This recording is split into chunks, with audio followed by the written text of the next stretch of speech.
Musiqi dünyasındakı vəziyyət mənim üçün uzaqdır. Sən o səsi elə bil qoymuşsan bir kənara. 3-4 müğənni var, sadəcə onları çıxarırlar konsertlərə. Heç vaxt prioritetimdə toy olmayıb, o səhnə mənim üçün ümumiyyətcə yoxdur. YouTube reklamı kimisən. Gedir, mən də basır ki, bu keçsin, getsin. Bu lətifə hardan pul qazanır? Xaricdən də Azərbaycanın deyil. İdmanı paylaşırsan, falan şey paylaşırsan. Bacarana can qurban. Amma bu o demək deyil ki, biz bu suala qayıtmayacağıq. Varmı sənin bir sevgin? Bu mənim yaralı nöqtəmdir.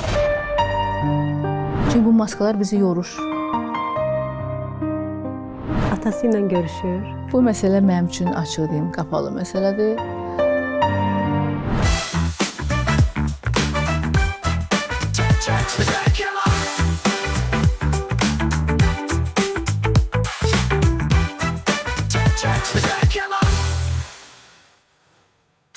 Salam.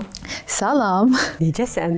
Ay, mən çox yaxşıyam, çox yaxşıyam. Sənin yanında özümü çox yaxşı hiss edirəm, çox rahat hiss edirəm. Hər şey, ortam, sən, hər şey o qədər gözəldir ki, çox yaxşıyam həqiqətən.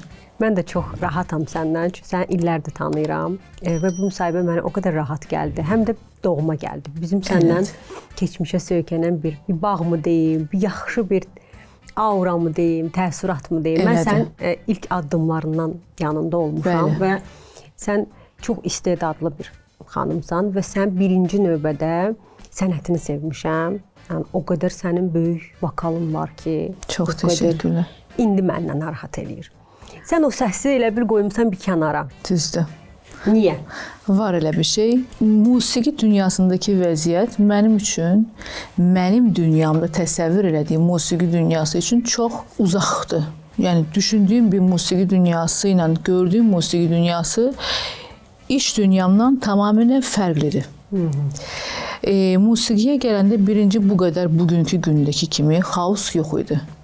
Daha sərbəst idi, daha çətin idi indikinə baxanda. Çünki bizim zamanımızda yəni Instagram hələ neçə ildən sonra çıxdı və s. və s.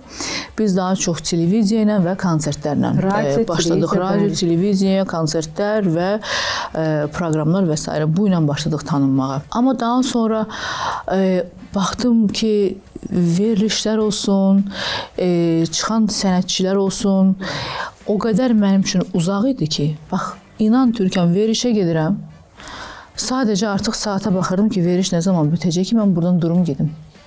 Çünki nə danışmaq istəyirəm, çünki zaten orada danışacaq bir şey də yoxdur.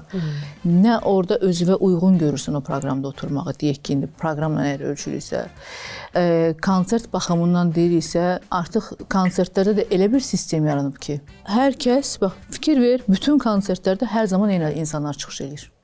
Hər zaman eyni.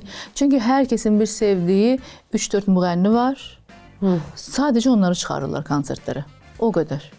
Hər bir, deyim ki, mədəniyyət tərəfində olsun və yaxud şou dünyasında olsun. Doğru. Kimləri ki sevirlər, kimlər ki onlara uyğundur, sevgini də qoyuram bir kənara. Burada bir tek sevgi və münasibət deyil. Onların dediyi ilə oturub dura biləcək sənətçilər hər zaman konsertlərdədir, hər zaman öndədir. Mən baxdım ki, bu dünya mənim üçün uzaq bir dünyadır. Çünki mən heç kimdən belə deyim də, sən bunu elə, burada belə oturmalısan, burada belə durmalısan, ala bilmərəm. Anam belə deyək də, hərbiçi olub, qardaşım hərbiçidir, atam rəhbər vəzifədə çalışıb.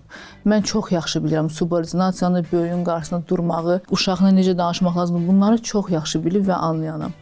Amma müəyyən şeylər var ki, onların o dünya mənim üçün uzaqdır. Ona görə də düşündüm ki, bəzi hallarda elə uzaqdan baxmaq daha yaxşıdır. Bəs nətər eləyirsən sənətini? Tamamilə kənara qoymaq planlaşdırırsan ya oxuyursan? Yox, oxuyuram. Oxuyuram, mahnılarımı yazdırıram. Xoşuma gələn mahnıları yazdırıram. Yəni, çünki mən çox seçiciyəm. Bilirəm. Hər tərəfli çox, özün bilirsən ki, mən nə qədər seçiciyəm. Biz birinci klip işləmişik, hər şey mükəmməl olur. Rejissoruma qədər, ya hər şeyə qədər. O qədər seçiciyəm ki, oturam düşünürəm, bax, bunu mu eləsəm, bunu mu eləsəm, bu məndə düzdür. Zərərimi istəyir. Çünki maksimalistəm, hər şeyin ən yaxşısını istəyirəm. Amma nədir, mahnılarımı yazdırıram. Ən yaxşı aranjmançılardan aranjmanımı elətdirirəm. Öz kanallarım üzərindən onu promote eləyirəm. Bu mənim üçün daha rahatdır. Çox az sayda verilişlərə çıxıram, çünki artıq verilişləri seçməyə məcburiyyətindəyik. az sayda verilişlərə çıxıram. Yəni ən son məsələn bu il başlayandan bəlkə bir dəfə verilişdə olmuşam. Aha, kim olub o xoşbəxt verilişdə? Tək Vüsalə xanımın verilişində olmuşam, səhər verilişində. Vüsalə Əlizadə verilişində olmuşam, salamlayırıq buradan. Çox gözəl, o da çox maraqlı bir proqram. Ora çox rahatlıqla gedirəm məsəl üçün. Amma başqa proqramlarda artıq baxıram, düşünürəm, gedimmi, getməyimmi, əziyyət çəkirəm o barədə. Bu mənim üçün, bu mənim yaralı nöqtəmdir. Bugünkü bu trendə falan münasibətin necədir? Hər kəsin yaralı yeridir. Soruşmasam olmur. Sənin fikrin maraqlıdır. Trend mənim üçün bizim Azərbaycanda bir dənə yaxşı bir söz var. Bacarana can qurban. Can qurbanı. Kim bacarırsa ora düşməyi, mən onu təbrik edirəm. Amma təbii ki, biz hamımız bilirik ki, bu necə baş verir. Yəni trendə düşmək üçün müəyyən prosedurlar var ki, oradan keçirsən və sən daha çox izlənirsən və o şəkildə trendə düşürsən. Çünki mən özüm bəzən oturam hansısa bir filmə baxıram, deyək ki, YouTube kanalından qəfil bir şey çıxır. Qəfil bir də baxıram ki, heç mənim ümumiyyətcə heç bir yerdə mən bu mahnını eşitmərəm. YouTube reklamı kimi sən. Reklam kimi gedir. Mən də basıram ki, bu keçsin, getsin. Minimum 5 saniyə izləməlisən. Eynən, minimum 5 saniyə izləməliyim. Ona görə də bu şəkildə də trend oluşur. Amma sənin gördüyün gözəl işlər var da, mənim onlara heyfim gəlir. Mənim özüm də hayfım gəlir onlara. Çox hayfım gəlir. Çünki bir baxdım ki, mən çox belə böyük bir enerji qoyuram, çox böyük bir məbləğlər bilsəm, özüm işləmişəm, çox çətindir. Bir də mən onların heç vaxt geri almamışam. Mən sadəcə öz sənətimə, mən və mənim valideynlərim sadəcə yatırım eləmişik. Amma mən bu yatırımlar üçün peşmanamı deyiləm. Çünki mən düşünürəm ki, bax, neçə ildən sonra hədəf yenidən gündəm oldu. Buna əminəm ki, mən var olsam da, yaşlanandan sonra, bir dünyada olmadan sonra hədəfi məndən sonra da oxuyacaqlar. Məhkəməni məndən sonra da oxuyacaqlar. Yəni, çox yaxşı bir musiqi buraxıram özümdən. Tarixdə qalacaqsan. Tarixdə qalacaq bir musiqi buraxıram. Nəinki Azərbaycanda, bax, mən bu mahnılarla xaricdə konsertlərdə oxumuşam. 14 gün Koreyada olsun, Rusiyada olsun və bu konsert dediyim restoranlarda yox. Konsert səhnələrində oxumuşam, festivallarda oxumuşam və ayaq üstə bunun üçün alqışlanmışam. Amma çox üzülürəm ki, bu günləri bax, o qədər konsertlər keçirilir. Hədəf kimi mahnı səslənmir orada. Yəni ki, mən öz musiqimə çox əminəm. Mən bilirəm ki, nə qədər xarici qonaqlar da gəlsin. Mən çıxış eləsəm orada. Niyə Atabarı kimi bir musiqi səslənməməlidir? O qədər gözəl bir musiqidir ki, milli notlarımız üzərində qurulur. Niyə görə Ave Maria kimi bir əsər səslənməməlidir? Ki, misal üçün, mənim haqqımda bir şeylər, bir də baxırsan ki, yazırlar ki, Lətifə bu ilə gündəm oldu, yox, bu ilə gündəm oldu. O ki, Lətifənin o qədər gözəl bir Ave Mariası var. Dərsən, xatırlayırsansa, o Ave Mariyanı çox yerdən götürürdülər, YouTube-dan silirdilər, bilmirəm nə olurdu. Niyə görə ki, bu, yox, bir tək müəllif hüququ məsələsi deyil idi. Orada, yəni, biz neynədik? Ave Maria, bilsən ki, bu bir xristiyanlara aid olan bir əsərdir. Biz də onun önündə azanı səsləndirdik və oradan sonra biz Ave Maria'ya keçid alırıq. Caccini Ave Maria'sıdır. Çox cəsarətli bir mövzuydu. Biz bu mövzunu elədik. Mən bu mövzuda oxudum. Bəzi kanallarımız qorxurdu verməyə və s. Amma bəzi kanallarımız verirdi. Daha sonra nə oldu? Üstündən 8-10 il keçdi. Baxdım ki, çox insanlara çox da maraqlı olmayan bir mövzu oldu. 8-10 il keçəndən sonra İspaniyada bir opera ifaçısı eynən bizim istifadə elədiyimiz azanla Ave Maria, Caccini Ave Maria'sını birləşdirir və deyirlər ki, bax, biz ilk dəfə Müslüman dini ilə Xristiyan dinini burada biz bir qardaş olduğumuzu və bəşər dünyada biz bir olduğumuzu göstərdik. Halbuki bunu ilk dəfə Azərbaycanlı qız 17 yaşım vardı mən onu oxuyanda. İndi artıq 36 yaşındayım. 17 yaşında mən onu ifa elədim, ona möhtəşəm klip çəkdik. Amma nə oldu? Heç bir yerdə səslənmədi. Və bu artıq mən düşünürəm ki, o dövr üçün Mədəniyyət Nazirliyi bunu bir diqqət eləməli idi ki, nə gözəl bizdə belə bir gənc var. Gəlin bunu biz göstərək ki, biz çox tolerant bir ölkəyik həqiqətən də. Və bu əsər məhz bir Azərbaycanlı qızın ifasında səslənməsi nə qədər gözəl olardı ki, bütün dünya bunu bu şəkildə tanıyardı. Amma bütün dünya bunu 8-10 ildən sonra bir İspan ifaçının əsəri kimi tanıdı. Yəni ilk dəfə bu addımı atan bir insan kimi tanıdı. Məncə səndə bu addımları atmağa səbəb tək özünü hardasa görməyin, görüb görməməyin deyil, biraz küskünlüyündür. Bu belə şeylər səni incidib. Düzdür. Haqsızlıqlar incidib. Çox. O qədər qəlbim qırılıb ki, həqiqətən bu haqsızlıqlardan, bu musiqi dünyasında. Məsəl üçün bəziləri deyir ki, mən show biznesdən deyiləm, yəni özünə bunu təhqir kimi görür show biznesdə olmaq. Mən mədəniyyət tərəfindəyəm, amma mən bu günləri nə o tərəfi, nə bu tərəfi, yəni musiqi dünyasında çox da belə bir-birindən ayrı görmürəm. Hər iki tərəfdə olmaq çox yaxşı bir şeydir, əgər hər iki tərəfdə olmağı bacarırsansa. Sadəcə hər iki tərəfdən də küskünlüyüm mənim nədən oldu? Hətta mən deyərdim ki, mən şovdan o qədər də küsmədim. Şov öz axarı ilə davam eləyir, yenə də dəvətlər gəlir. Niyə belə küskünlüyüm oldu? Çünki baxdım ki, mən o qədər yaxşı bir musiqi eləyirəm və buna bir o qədər də qiymət verilmiş. Düşündüm ki, niyə mən bunu eləməliyəm o zaman? Okey, bunu mən onsuz da mən heç bir zaman özüm bilsəm, belə heç bir zaman toy həvəskar olmamışam. Toylara getmək üçün bir mahnı yazdırmamışam. Yəni heç vaxt prioritetimdə toy olmayıb ki. Heç sən o səhnə üçün, ora üçün də deyilsin. Heç belə deyim ki, ora mən heç bir zaman mənim üçün belə bir şey olmayıb ki, mən ora o toy səhnəsi üçün dava eləyim və yaxud çıxım orada özümü göstərim. O səhnə mənim üçün ümumiyyətcə yoxdur. Yəni səhnə hər zaman istəmişəm, həqiqi səhnədə olmaq. Təbii ki, toya aparmaq, toyda olmaq bu çox çətindir. Çox çətindir. Mən baxıram, misal üçün ifaçılarımız nə qədər əziyyət çəkirlər o səhnələrdə. Çətindir, amma mənim üçün deyil. Mən hər zaman səhnədə olmaq istəmişəm, ona görə mahnılar yazdırmışam. Amma çox əfsuslar olsun ki, bugün anladım ki, belə də olsa daha yaxşıdır. Əsas odur, belə özünü xoşbəxt hiss edirəm. Belə özümü çox xoşbəxt hiss edirəm. Bir də özümü başqa tərəfdən tanıdım. Bəli, mən də elə onu sezirəm səndə. Mən izləyirəm sənin storylərini, gündəlik həyat tərzini. Mənim qarşımda izlədiyim o xanım çəkilib öz köşəsinə, öz evində, gündəlik həyatı ilə məşğuldur. Bəli. Müəyyən şeylər var ki, onu artıq dəbə mindirmirsən, məsələn, idmanı paylaşırsan, filan şey paylaşırsan. Maraqlıdır, izləyirəm və başqa bir ab-havada bir xanım görürəm orada. Elədir. Həqiqətən də, yəni mənim bir öncəm var, bir sonram var. Sonram, öncəmə də hər zaman mən təşəkkürümü bildirirəm. Çünki hər zaman bilirdim ki, bir də başqa bir lətifə var. Onu hər zaman içimdə hiss edirdim. Başqa bir lətifə var, başqa bir lətifə var. Düşünürəm ki, bəlkə də çox istəsəydim, mən də bir çoxları kimi bir çox qapılarda durardım. Yəni qapıları döyərdim ki, bax mən musiqi dünyasında məni görün. Həm o xasiyyətim olmadığına görə mən düşündüm ki, bax sən həqiqətən nə istəyirsən?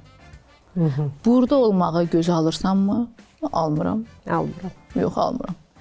Amma digər dünya, bax, digər dünya dediyimdə bir musiqi dünyası, mən musiqi dünyasında mən doğulmuşam. Mən 6 yaşından musiqidəyəm, professional musiqi məktəbi, Azərbaycan Dövlət Musiqi Akademiyası, saysız hesabsız mənim simfonik orkestrından, kamera orkestrından, uşaqlıqdan çıxışlarım və s. Amma bunlar gözəl idi mənim üçün, mən düşünürəm bir dönəmə qədər. Daha sonra özümü başqa yöndən görməyə başladım və bu yön mənim üçün düşünürəm ki, Allah tərəfindən də açıldı və özümü o qədər xoşbəxt hiss edirəm, öz qabımda hiss edirəm. Bax, Türkan, həqiqətən öz qabımda hiss edirəm. Çünki bax, nə qədər də olmasa bu şov dünyasında bax, nə qədər sənin kimi insan var, çox azdır. Ki, oturasan onunla rahat söhbət eləyəsən, rahat fikirlərini paylaşırsan, düşüncələrini paylaşırsan, söhbət eləyəsən, çox azdır. Ona görə, amma digər dünyada, belə deyim, biznes dünyasına yönəldim mən. O dünyada həqiqətən də, Türkiyədə bir yaxşı söz var, kafa dengi. O tərz insanları çox gördüm. Kimdən ki, rahat otura bilirəm, söhbət eləyə bilirəm, dünyadan danışa bilirik, progresdən danışa bilirik, necə eləyək ki, eyni yerdə saymayaq, necə eləyək ki, daha dünyaya açılaq və s. Çünki, bax, show biznesimiz eyni yerdə sayır. Hətta eyni yerdə saymır, geri gedir. Geri gedən şey, misal üçün, mən hər zaman xoşlayıram önə gedən insanları. Əlbəttə, inkişaf. Çox xoşlayıram inkişaf edən insanları, özünü inkişaf elətdirən insanları. Misal üçün, kimisə imkanı varsa, baxıram ki, özünü inkişaf elətdirir, o insan mənim üçün hər zaman maraqlıdır. Bax, deyirəm, nə qədər gözəl insan öz üzərində çalışır. Amma baxıram ki, misal üçün, show biznesdə hər şey öz yerində durub, ora artıq mənim üçün maraqsızdır. Dostun da azdır, elə bilirəm. Oradan dostum çox azdır. Yəni 2-3 nəfər sayaram ki, yəni kimlə ki münasibətim var, danışıram, münasibətim yaxşıdır. Çox azdılar. İnsanlardan niyə üz döndərdin bəs? İnsanlardan üz döndərmədim. Bu tam özünə qapanmaq dediyim o, göz dünyana çəkilmək dediyində o da var. Sən yanında, bəlkə də göstərmirsən, bilmirəm, amma gördüyüm qədər ancaq ailən, uşağın, mama. Anladım. Bax, sualı var. Bax, onlarla həqiqətən çox xoşbəxtəm. Anam, daha sonra evladım, qardaşlarım olur, onların ailəsi olur, onların evladları olur. Yanımda hər zaman bilirsiniz ki, mənim dost olmaca əmim qızı, bacımdır. Yəni o hər zaman mənimlə bərabərdir. Həm uşaqda bərabər böyümüşük, həm də artıq o qədər olmuşuq ki, mən deyirəm 2 qardaşım, 1 bacım, yəni ki, zaten o şəkildə böyümüşük. Bərabər çox xoşbəxtik. Mən axşam məsəl üçün gedib onlarla bərabər bütün ailə oturuq bir masaya, o qədər sevinirəm, o qədər mən xoşbəxt oluram ki, deyirəm, bu istədiyim bir şeymiş. Bir tədbir edirik, bir ailə tədbiri, bir ailə yığıncaq. Onun üçün o qədər həyəcanlanıram ki, çox xoşbəxt oluram. Uşaqları yığıram ətrafıma, onlar mənə fərqli bir enerji verir. Yəni çox bəyənirəm bu halımızı, amma evimin içinə giriş çox az insanlarda var. Tanışlığım çoxdur, insanlar çoxdur. Düzdür, bəzi insanları göstərmirik, bəzi insanları görür hər kəs. Məsəl üçün, bəzi insanlar bəlkə də bu dünyadan biraz uzaqdılar. Onları, məsəl üçün, bəzi ailələr var ki, məsəl üçün, onlar biraz bu görüntüdən falan uzaqdılar. Amma belə, əslində insanlar, mən həmişə insan sevmişəm. Hər zaman insan sevmişəm. Olduğu kimi qəbul edə bilirsən insanları. Artıq qəbul edə bilirəm. Dəyişməyə mi çalışsan, uzaqlaşırsan? Bir dönəm insanları çox dəyişməyə çalışırdım. Bax, sən bax, burada bu belə yanlışsan falan. Ben bunları deməyə çalışırdım. Daha sonra anladım ki, insanların hərəsində özünün bir, belə deyək, doğuşdan bir proqramı var. Bu onda hər zaman olacaq. Dəyişə bildiyim şeylərim, əgər məndən məsləhət istəyirsə, o məsləhəti mütləq verirəm. Bax, burada bunu bu şəkildə eləsən, bu şəkildə eləsən, sənin daha çox xeyrinədir. Və burada bax, bu proqramlara qatıl, bu şeylərə getginən. Proqram dediyim, misal üçün, oxumaq proqramları olsun. Bunu elə, bax, burada bunu deyiş, bax, görüntündə bunu deyirsən, çox qəşəng olar, deyirəm bəzən, misal üçün. Amma çox müdaxilə eləmirəm insanların həyatına. Lazım olduğu qədər dəyişməyə biraz, onun xeyrinə olacaq bir şey söyləyirəm. Amma artıq insanları var olduğu kimi qəbul edirəm. Çünki düşünürəm ki, bu onun xasiyyətidir. Bu onun ola bilsin ki, kimin üçünsə mənfi tərəfidir, amma bu tərəfi yaxşıdır. Mənfi tərəfi özünə zərər verir, mənə zərər vermir. Əsas odur bizə zərər verməsin, amma yaxşı olar ki, heç insanlar öz-özlərinə də zərər verməsin. Əlbəttə ki. Sənə baxınca məndə bir də bu təəssürat yaranır. Xoşbəxt qadın o ailə falan yerində öz yerində, amma sən belə sevgi dolu görürəm. Mən maraqlıdır. Sənin şəxsi həyatında sən buna cavab verməyə də bilərsən, amma mən bunu soruşuram. Varmı sənin bir sevgin? Mən onu sənin gözlərində görürəm. Görürsən. Bax, sevgi, mən məsəl üçün bunu bilmirdim və anlamırdım. Sevgi bir üzərində daşıdığın bir hissiyat imiş. Nisbi bir duyğudur, hə? Belə bir duyğuymuş bu sevgi. Öncələri mən düşünürdüm ki, hər zaman bu sevgi içində olmaq lazımdır. Sevginin dərindən nə olduğunu anlamırdım. Və buna bir ehtiyac duyurdum ki, sevgi olsaydı da, sevgi belə təsəvvür edirəm falan. Sevgi haqqında bütün təsəvvürüm değişdi. Çünki prioritetimdə artıq həyatda mən başa düşdüm ki, sevgi tamamilə ailəmdir. Sevgi ilə gördüyüm işdir. Bu arada əli boş gəlməmişəm. Çox sevdiyim işlə bağlı sənə də hədiyyələrim var. Təşəkkür edirəm. Sənə təqdim edəcəm. Gətir, baxaq onda bərabər. Amma bu demək deyil ki, biz bu suala qayıtmayacağıq. Qayıdacağıq, mütləq. Baylaçı. Bax. Baylaçı. Baylaçı. Bu mənim, bax, sevgi anlayışımdan biridir. Nə qədər əziyyət çəkmirsən, amma mənə çox maraqlıdır əslində. Sənə bunu, bax, buradan hədiyyə eləyim. Çox təşəkkür edirəm. Mən bu birini açacağam. Aç, mütləq.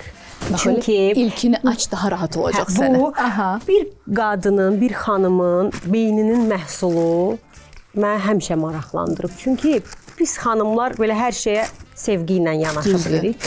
Mən əminəm ki, sən doğrudan da bura sevgi bəxş edirsən. Ay, ora çox böyük sevgi qoyuram, həqiqətən. Çox böyük sevgi qoyuram, çox böyük əmək qoyuram. O belə şeylər olur, belə eləyirlər. Unpacking, hə? Aynen. Bir de mən hər zaman Instagram nəyə bizi diqqət dəli edirəm. Eynən. Özüm nəyi xoşlayıramsa, istəmişəm ki, hər kəs də o şəkildə görsün hər şeyi. Burada nə var əzizim? Bu saç üçündür. Burada saç baxımı var. Aha. Dünyada ilk və tək 3 kök hücrəyə malik saç baxımıdır. Bir də 3 ana kök hücrədir, təbiətdən alınan hücrələrdir. Bir də çox zəngin ekstraktlarla zənginləşdirilmiş saç baxımıdır. Tökülməyə qarşı, saç dərisində problem varsa, daha sonra rənglənmiş baxım görən saçlar üçün, baxımsız saçlar üçün və ümumiyyətcə nəinki baxımsız, biz gündəlik həyatda da həm kraska olsun, saçımızda boya olsun, işte fön olsun falan, bu hamısı saçımıza zərər verir, saç dilimizə zərər verir. Yediyimiz, içdiyimiz bəlli deyil indiki dünyada. Ona görə saçlarımızı, dərimizi qorumalıyıq. Lətifə musiqidən pul qazanmaq istəmir, toya getmir, özünü orada gör. Bəs bu hardan pul qazanır? Hardan pul qazanır? Bir çoxları bəlkə də bilir, amma bir çoxları da bilmir. Mənim nənəm özü biznes qadını oldu, yəni biznes woman olub. Aha. Nənəmin özünün bir biznesi var idi. Aha. İndi o biznesin idarəçiliyi həm anamdadır, həm məndədir. Çünki mən bunu bilmirdim. Bəli. Çünki bir tək Bayleti deyil mənim qazanc yerim. Bayleti mənim bax, qazanc yerim bilirsən hardandır Bayletidən? Xaricdən də, Azərbaycandan deyil. Xaricdə satılır. Xaricdə satılır. Aha. Amma xaricdə buna bir başqa dəyər verilir. Bir də qiymət baxımından da orada fərqli bir qiymətə satılır. Məncə bu sənin taleyindir, görürsən. Bəlkə də. Amma həmişə mənə dedilər ki, bax sənin nənən çox uğurlu bir biznes woman olub. Bizə elə gəlir ki, sən don yolu gedəcəksən, sən don yolu. Elə də oldu həqiqətən də. Bayleti sadəcə hər kəsin özünü xoşbəxt görməsi və həqiqətən də mərzaman deyirəm ki, insan bir aurasını dəyişir. Çünki o şeylə mən bunun içinə girdim ki, qadın özünü güzgüdə görəndə xoşbəxt hiss eləsin və güclü hiss eləsin. Digər tərəfdən də həm bu nənəmdən qalan bizneslərin idarəsidir bizdə, həm də ki, Bayleti xaricdən daha çox mənə gətirir, qazanc gətirir, nəinki öz ölkəmizdən. Bir də son illər nə müşahidə etmişəm, daha özgüvənli olmusan. Daha özgüvənli. Məsələn, paylaşımlarında cəsarətli olursan, stereotiplər yoxdur deyək. Çünki məsələn, çox adam içki içə bilər, amma bunu paylaşmırlar. Amma sən rahatlıqla o şampan partladıb. Düzdür. Səmimi olmaq çox gözəldir. Amma bəzən bu səmimiyyət insanın başına bəla olur. Səndə necədir? Məndə belədir. Mən özümə qərar verdim ki, mən var olduğum kimi, bugün canım şampanski əgər partlatmaq istəyirsə, prosecco partlatmaq istəyirsə, biz o prosecconu partladacağıq və ailə içində özümüzə bir kutlama eləyəcəyik. Okey, hamı oturur, televiziyaya baxır, bir film açırıq. Oldu. Yemeği pişirirəm, özümə bir şarap, bir kadeh şarap açaram. Yemeği pişirənə qədər o bir kadeh şarabı keyiflə, misal üçün söhbət eləyirik, evdə içirik, orada bilməm, makaron pişiririk, spagetti pişiririk, bir şey eləyirik. Yəni bu şey, çünki bu həyat bizə bir dəfə verilir. Bunu doya-doya yaşamalıyıq.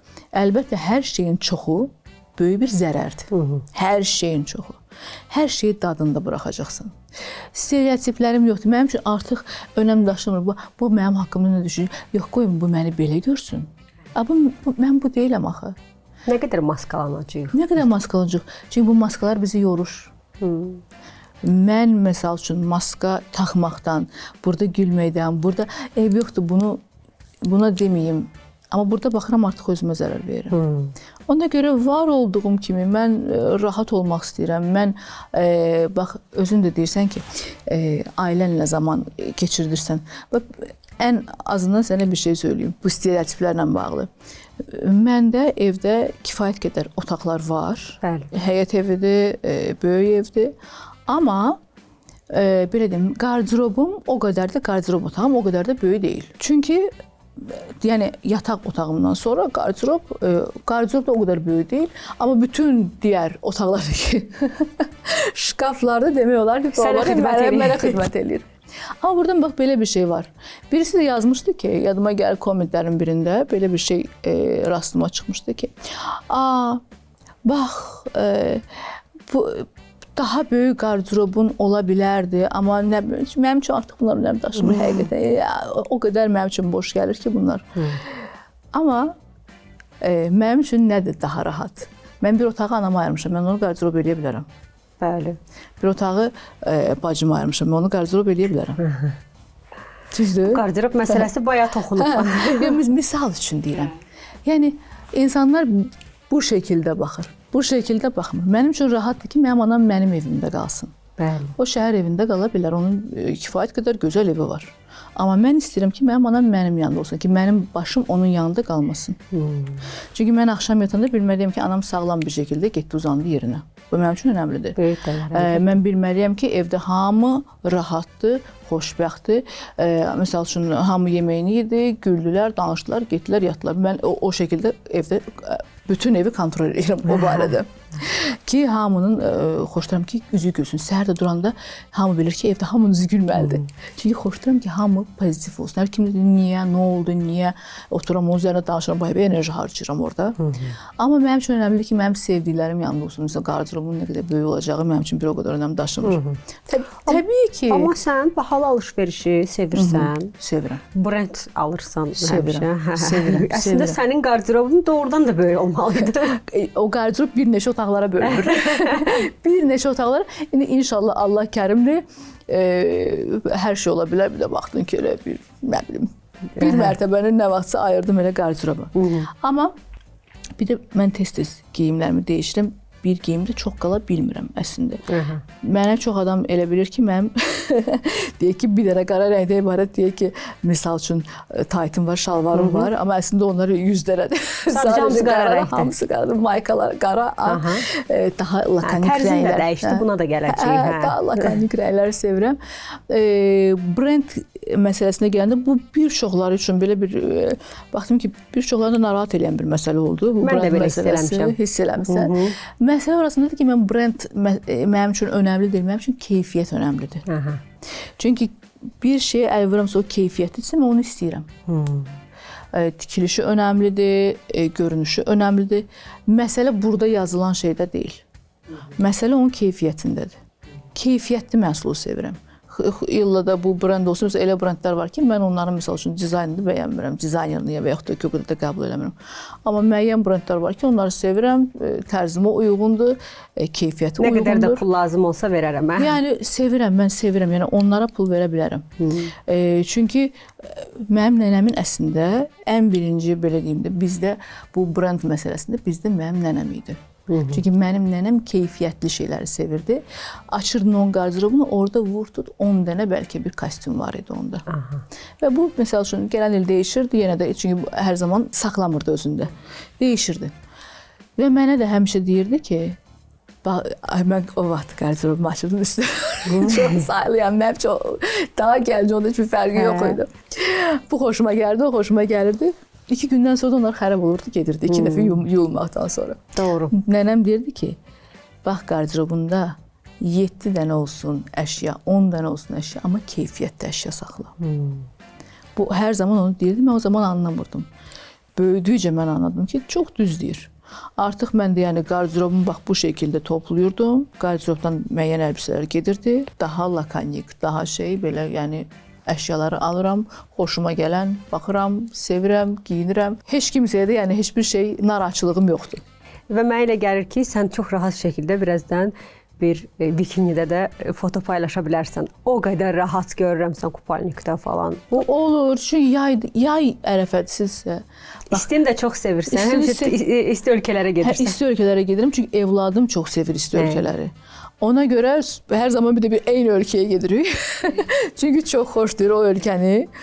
Dubai'dir da yəni. Dubai çox xoşdur, biz də ora gedirik. Ən böyük mənə rahatçılıq orada gəlir.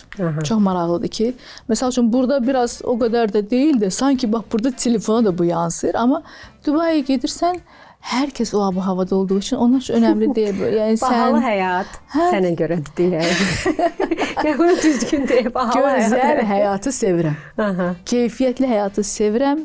Hər kəsə də hər zaman arzum, bax inan ürəkdən deyirəm ki, hər zaman keyfiyyətli həyatın içində. Bir də insanın əlindədir bu. Heç kimsə düşünməsin ki, bu insanın əlində deyil. Bu həqiqətən də insanın öz əllərindədir. Özünün gələcəyi, özünün bugünü. Biz hər şeyi özümüz eləyirik. Evladıma da deyirəm, Bəzən məsəl üçün evdə gedir, yıxılır. Deyir, mama, bunu sən qoydun ayağımın altında, məsəl üçün nəsə olur, bir çantada qoymuşuq kənara və yaxud da ki, Sima, sən bunu qoydun bura, mən ona görə yıxıldım. Deyirəm, ayrı bura gəl. Deyirəm, sən yıxıldın, ona görə yox ki, mən ora nəsə qoymuşam və yaxud da Sima ora nəsə qoyub. Sən yıxıldın çünki sən ayağımın altına baxmırsan. Bu mənim günahım deyil, onda bu sənin günahındır. Sən ayağın altına bax yürüyəndə. Çünki biz özümüz bütün həyatımızı şəkilləndirən insanlarıq. Bugün heç Türkan da keçən ilki kimi Türkan deyil. Türkan da müəyyən həyatında yaşadığı doğru və ya yanlış məqamlardan özünə dərs çıxarır. Bir dəfə də bu olmayacaq, gələn dəfə bu olmayacaq. Eyni şəkildə məndə də. Deyirəm ki, bu bitdi. Burada mən böyük dərs aldım. Burada mən bunu elədim. Bax, burada hətta inan ki, bəzən başıma bir şey gələndə deyirəm, demirəm, məsəl üçün insanlar çox xoşdur, göz idi, mən bu vaxtı mənə. Deyirəm, mən burada nə elədim ki, bu mənim başıma gəldi. Birinci özümü fikirləşdim, mən bəlkə burada neysə səhv elədim, kimisə yanlış davrandım. Ondan niyə bu hadisə baş verindi hal-hazırda ətrafında, onu oturub analiz edirəm. Heç kimə yıxmıram. Sənə görə oldu, sənə görə oldu. Artıq heç sən izin verdiyin qədər sənin həyatında bir şeylər baş verir. Doğru. Ona görə öz həyatınızı buradan bütün xanımlara da səslənmək istəyirəm. Ümumiyyətlə, niyə ki xanımlara? Bax, mən də oğul evlad böyüdürəm, sən də 2 dənə gözəl bala böyüdürsən. Bütün insanlara səslənəm, bütün həyat sizin əlinizdədir. Heç kimsədən gözləməyin heç bir şey. Özünüz öz həyatınızı alın əlinizə. Həqiqətən də imkanlar çoxdur. Biz o imkanları görə bilirikmi? Bu başqa məsələdir. Çünki mən nə qədər bax bu yeni biznes açan insanlarla danışıram. Məsəl üçün bir dostumuz var, o danışır ki, mən balaca bir şeydən başladım, balaca bir şeydən böyüdə. İtkiləri də ola. Özümü deyir ki, bir moment dedim ki, mən artıq bilmirəm bu həyatda nə baş verəcək. Daha sonra özümü toparladım, yenidən başladım. Bu mümkün, bu olur. Hamıda düşüşlər və qalxışlar olur. Sadəcə o düşüşlərdə aşağıda qalmamaq lazımdır. Yavaş-yavaş tırmanmaq lazımdır ki, mən buradan necə çıxım, nə edeyim? Hansı səhvindən daha çox nəticə çıxartmısan? Dönüş nöqtə olur insanda. Ondan sonra həyat başqa cür görünür. Agah olursan nəyəsə. Nə vaxt olub? Həyatın hansı dönəm olub? Əslində bax, dedin o sualımın, mən həyatda heç vaxt peşman olmuram. Nə baş verirsə deyirəm, bu baş verən şeydə bir hikmət vardır. Bəli. Hər işdə bir xeyir var. 100%. Heç vaxt Allaha da şikayət eləmirəm ki, niyə mənim başım bu gedir? Deyirəm ki, çox sağ ol ki, mənim başım bu, çünki burada məni gücləndirdin. Bir dəfə yadıma gəlir ki, bax bunu çox səmimi sənə bir şey danışacağım. Bir dəfə mənə çox vacib bir şey üçün vəsait lazımdır. Bax bu da hər kəs üçün bir şey olsun. Hikayə olsun ki, gələcəkdə özlərinin üçün bir istifadə eləsinlər. Mən nənəmə zəng vurdum. Dedim ki, biz burada bir şey olan kimi biz yatama zəng vurduq. Atam dünyasını dəyişdiyi üçün uzun müddət Allah ölənlərə rəhmət eləsin. Nənəmə zəng vururam. Deyirəm ki, biz burada belə məsələ var. Mənə bax burada maddi vəsait lazımdır. Nənəm o anda mənə dedi ki, gəl. Okey. Sabahlar okey. Dedim, yaxşı. Səhər gedirəm. Bax, Sima yanımda Allah şahidi qoymaz yalan deyim. Məbləği də demişəm artıq axşamdan. Nənəm dedi ki, yox, mən demişəm. Nə vaxt demişəm? Xeyr. Mən bəs durun artıq. Çünki bütün nəvələri gəlib ondan istəyir. Bəs durun artıq, mən yorulmuşam. Dedim, yaxşı, okey. Və Türkan, o anda mən, məsəl üçün, başqaları olsa nənəsini günahlandırardı. Küsərdi ki, məsəl üçün, mən elə məqamları, elə çox insanlar bilirəm ki, valideynindən küsür və s. Mən o anda inanırsan dedim ki, bir dəqiqə, burada nə baş verir? Okey, nənə mənə dedi, yox. Bir dəfə, bir balaca belə ürəyimdən şey keçmədi, incilik keçmədi. Mən nə etməliyəm? Bax, çox insanlar bəzən deyir ki, qadınlar öz gözəlliyindən istifadə edir. Bunlar hər şey bir yerə qədər, bu boş şeylərdir, bunlara qızlarımız da aldanması, bu boş sözlərdir. Hər kəs özünə güvənsin. O anda dedim ki, bir saniyə mən nə etməliyəm? Burada bu məsələ belədir artıq. İnan ki, mən götürdüm. Sima dedim ki, Sima, bax burada artıq bunu eləməliyik. Nə eləməliyik? Mənim də nənəmin elə hədiyyə elədiyi, anamın hədiyyə elədiyi mənə qızıllar var idi. Satdın onları?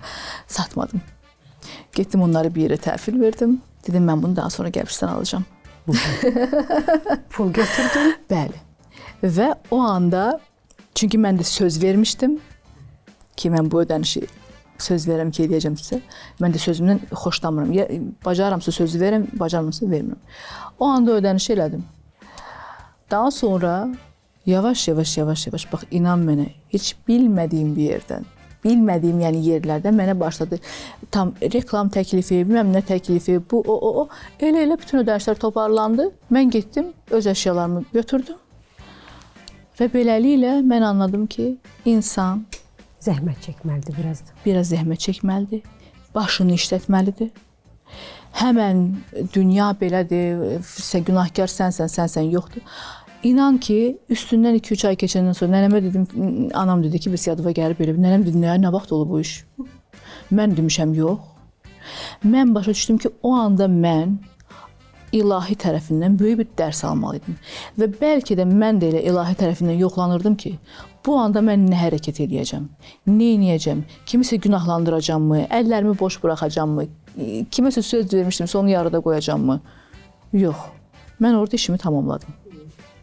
Və bu mənə həyatda bir çox şeylər öyrətdi və eyni şəkildə də gələcəkdə biznes qurmağımda da kömək elədi ki, bəli, iş quranda qalxa da bilirsən, düşə də bilirsən, buradan da nəsə götürə bilərsən, bunu da həll edə bilərsən, onu da, yəni variantlar sonsuzdur. Sən hansı qapını açacaqsan, bu önəmlidir. Çox istəyərəm ki, bax, indi bəzən qızlarımıza doğru və ya yanlış informasiyalar gedir. Qızlarımız çox diqqətli olmalıdır. Özlərinə güvənsinlər, ailələrinə güvənsinlər. Bəzən ailədən dəstək almaya bilərlər. Amma bir də qarşısındakı imkanlara baxsınlar. Bəli, bilirəm, indi bəziləri baxacaqdır ki, sizin üçün asandır, onsuz da falan. Heç kim üçün asan deyil. Heç kim üçün asan deyil. Kimin üçünsə balaca bir şey eləmək çətindir, kimin üçünsə artıq o balaca şey böyüyür, bax bu boyda olur. Onu sən eləməlisən. Amma asan deyil. Amma buna gəlib çıxırıq. Çox şükür, yəni demək istəyirəm ki, bəzən Allah bizi yoxlayır həqiqətən də, sınıyır həqiqətən də. Sadəcə özünüzdə qalın. Özünüzə dəyər verin, özünüzə qiymət verin. Özünüzə dəyər verin dediyimdə, bax indi hamı psixoloq olub, bu psixoterapevt olub, nə bilim bu enerji, nə bilim koç olub, bilməm nə olub. Özünüzə dəyər verin. Özünüzə dəyər verin, hamı bilsin nəyə başa düşür çoxsu. Evdə gedəndə uzanım divanda heç bir şey eləmir və hamı mənə dəyər versin. Elə bir dünya yoxdur. Bəli. Sən özün nə dəyər qatırsan ailəvin içinə ki, oradan da o dəyəri alasan. Bax, bu çox önəmlidir. Sən ətrafı dəyərləndir ki, ətrafın da başlasın sənə dəyər verməyə. Və oradan artıq bax, kimsə anlayırsa anlayır, anlamırsa sən oradan çəkib bir kənara, enerjini başqa bir işə xərclə. O başqa. Amma özünə dəyər ver, mən pozitiv içindəyəm və s. Özünü aldatma. Özünü aldatmaq. Sən burada pozitivdəsən, amma içəridə sən tamamilə negativdəsən.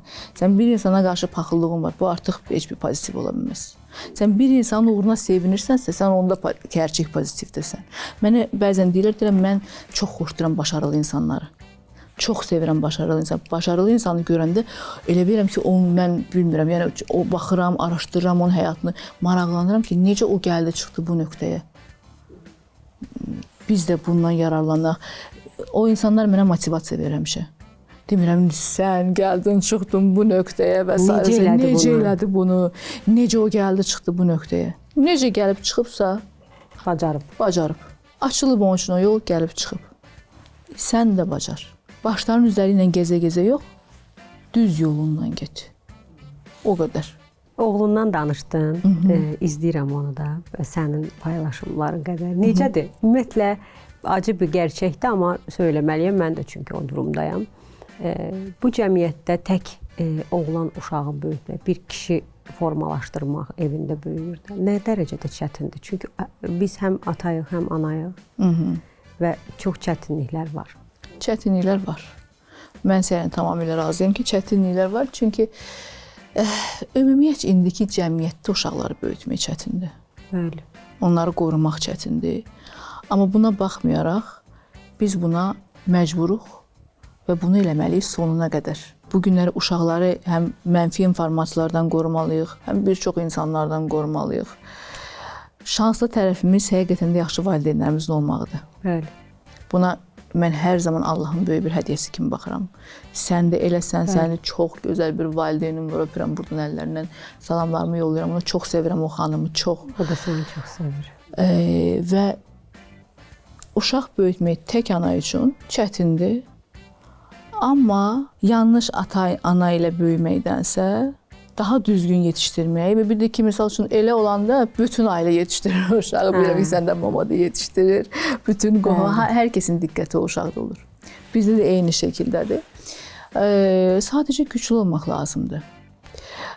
Ayıq olmaq lazımdır mütləq şəkildə və nə qədər çətin olsa da uşağa çox vaxt ayırmaq lazımdır. Bəli. Çünki mən çox diqqət edirəm. Çox çətin, məndə çox çətindir. Çətindir. Bilirəm ki, çox çətindir. Məndə də çətinlik olur. Amma mütləq çalışıram səhərlər yola salım. Mütləq. Gün ortaları misal üçün əgər onun boşluğu varsa, çünki proqram var, sportu var və s. dərsi var. Gün orta bir yerdə görüşürük. Bir şeylər tortdu falan. Ən çox sevdiyi şirniyyatdır. Bir şeylər bərabər yeyib. Amma 6-7-dən sonra çalışıram evdə olum. 6, yəni 7 mənim üçün maksimum zamandır. Çalışıram evdə olum ki, onu həm özüm qarşılayım və yaxud da onu özüm yoldan, misal üçün düzü şoferlə gedir, gəlir. Amma özüm onu, yəni o da o qədər önəmlidir ki, yəni uşağın yanında kim olacaq? Ona qədər, yəni çox inandığım, güvəndiyim bir ailədir. Çox sevdiyim bir ailədir. Ona görə elə rahat oluram ki, çünki bir il yarım mən tamamilə uşağı, yəni özüm aparıb getirmişəm hər yer. Çünki istədiyim insanları tapa bilmirdim. Artıq tam güvəndiyim insanlar olduqdan sonra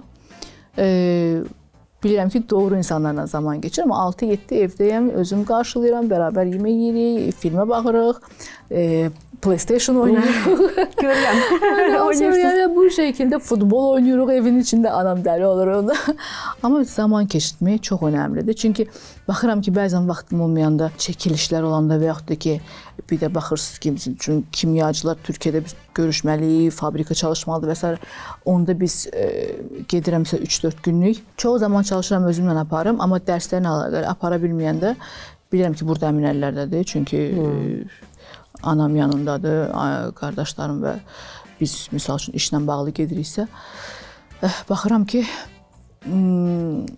gələndə görüm çox darıxır. Görəm şey olur. Ona görə maksimum zaman keçirmək çox önəmlidir uşaqlarımıza. Nə qədər işimiz də olsa, mən hətta bax iş görüşmələrini ona özümlə aparırdım. Otururdu orada, qulaq asırdı, bəzən yorulurdu. Ağıllı uşağa bənzəyir. Ağıllı uşaq, ağıllıdır, çox ağıllıdır. Atası ilə görüşür. Bu məsələ mənim üçün açıq deyim, bağlı məsələdir, qapalı məsələdir. Çünki bu tamamilə ona aid olan bir sual olduğu üçün xoşbəxtdir.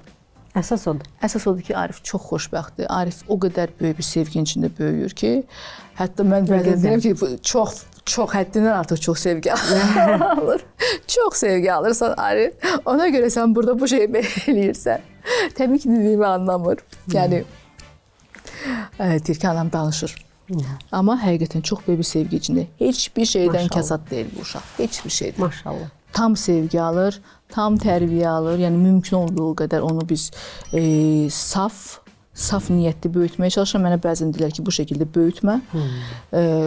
Həddindən artıq çox onu təmiz böyüdürsən. Deyirəm, eyb yoxdur. Təmiz olsun. Çünki mən onun dünyasını kirlətmək istəmirəm.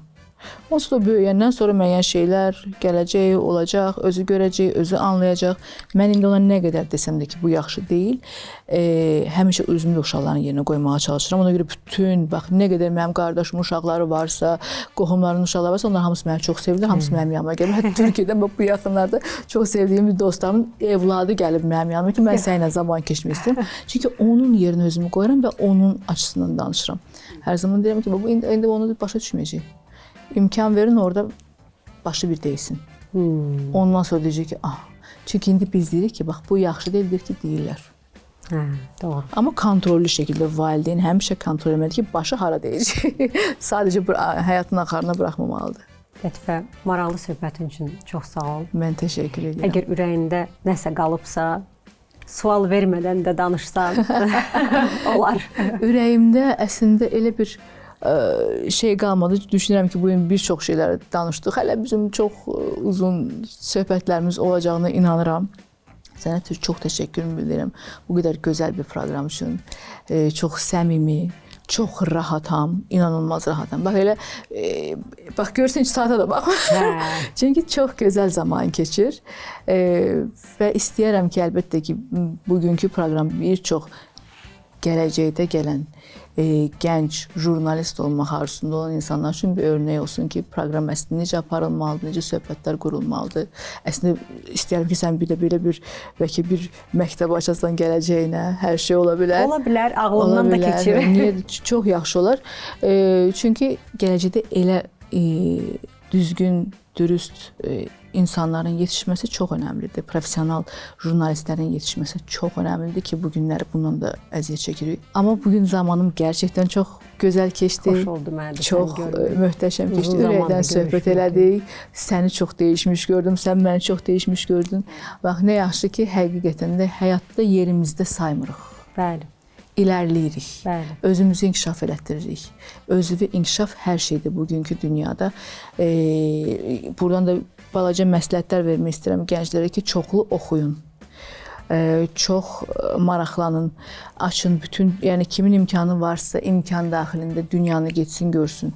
Dünyanı görmə imkanı varsa kitablarla bu işi həll eləsin ki, inanıram ki, onlardan sonra yollar açılacaq. Öz işlərinin professionalları olsunlar. Başlarını bu ümumi, bu TikTok falan filan məsələlərine çox qatmasınlar. Bunu məsləhət. Ona da bir ümumi bir veriliş əsr eləmək olar.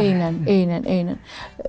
Özlərini daha zamanlarını düzgün keçirsinlər. Çünki düzgün, bax, zamanı mən artıq istəmirəm zamanımı boş şeylərə xərcləməyi.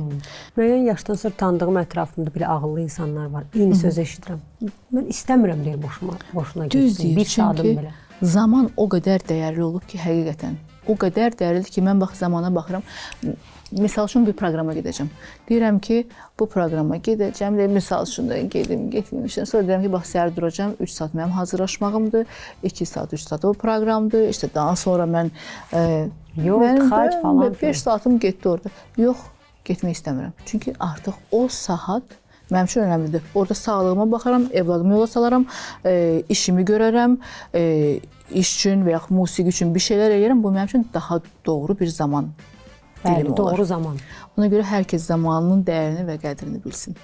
Bunu demək istəyirəm. Sən də bir daha təşəkkürümü bildirmək istəyirəm. İnşallah mən əminəm ki, gələcək dəfə bizim görüşməmizdə biz artıq daha da başqa söhbətlər eləyəcəyik, yeni xəbərlərlə gələcəyik. İnşallah. Çox təşəkkür edirəm sənə. Sağ ol əzizim, çox sağ ol.